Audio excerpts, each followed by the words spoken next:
You ask Tiger to solve. This deals with linear equations with one unknown. The final result is x equals 191/8. Let's solve it step by step. Group all x terms on the left side of the equation. Subtract 15x from both sides.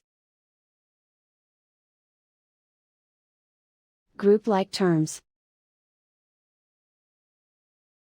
Simplify the arithmetic.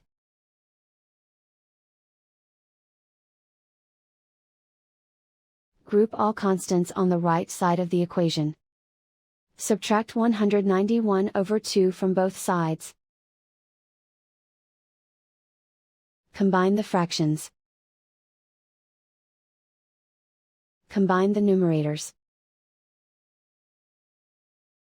Reduce the zero numerator. Simplify the arithmetic.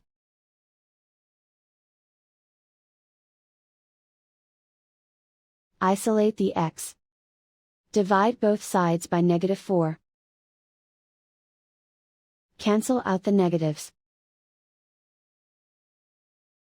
Simplify the fraction. Simplify the arithmetic.